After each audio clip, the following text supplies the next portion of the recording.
अस्सलाम वालेकुम। आप सभी को रमजान मुबारक। इस पाक महीने में आप सभी लोग मुझे अपनी दुआओं में याद रखें।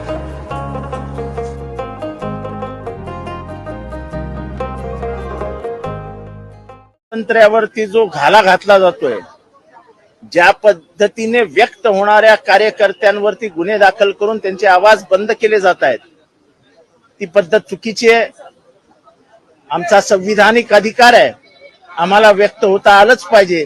Right to expression, right to speech, हे सगळे आमचे मूलभूत अधिकार आहेत आणि ते मूलभूत अधिकार हे शाबित राहिले पाहिजेत म्हणून या बेड्या आहेत। या बेड्या याच्यासाठी पण आहेत की अमेरिकेमध्ये जे भारतीयांवर अन्याय होत आहेत, व्हिसाच्या बाबतीत ट्रम्प सरकारने आखलेलं धोरण आहे, अनेक भारतीयांचा घर संसार उद्ध्वस्त करणारे आहेत। ज्या पद्धतीने भारतीयांना एका विमानात 2 विमानात कोंबून भारतात पाठवलं, म्हणजे पायात साखळदंड, हातात हतकड्या, शौचालयाला जागा नाही, उपाशी भारतीयांना असा अपमानित करून आणण्याचा प्रकार हा भारतीयांना हिणवणारा, भारतीयांना अपमानित करणारा होता। ह्याच्यात कुठल्या एका राज्याचे प्रतिनिधी नव्हते। आपल्या महाराष्ट्रातले अनेक जण ह्या पेचात अडकलेत। पोरं अमेरिकेत राहतील, आईबाप मुंबईत महाराष्ट्रात येतील, आईबाप तिथे राहतील तर पोरं भारतात येतील।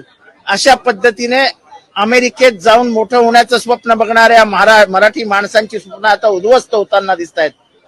जर या बेड्यांविरुद्ध आपण भारतीय बोलणारच नसू, अमेरिकेत करत असलेल्या अन्यायाविरुद्ध आपण व्यक्तच होणार नसू, तर अमेरिका आपल्याला गिळून टाकेल। आणि म्हणून या प्रातिनिधिक स्वरूपात लोकांच्या लक्षात आणून देण्यासाठी की तुमचे बांधव अमेरिकेत काय यातना भोगतायत, या बेड्यांपेक्षा कमी नाहीत।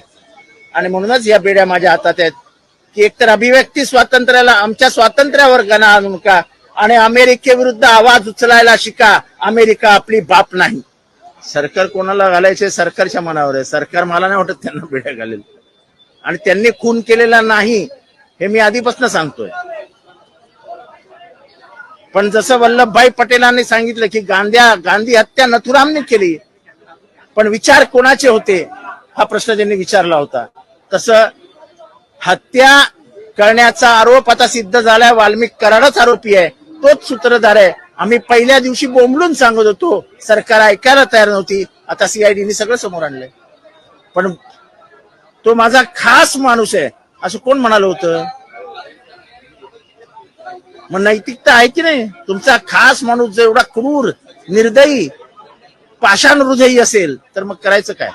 एक तो व्यक्त होने को नहीं मिल रहा है, यहाँ की आजादी छीनी जा रही है, और अमेरिका में भारतीयों के जो हाल हो रहे हैं, और खास करके जिस तरीके से अमेरिका से लोगों को लाया गया, हाँ, पैरों में बेड़ियां, हाथों में हथकड़ियां, जिस विमान में लाया गया, जो जिस जहाज में, हवाई जहाज में लाया गया, उसमें यानी भेड़ बकरियों के जैसे उनको दबोचा गया।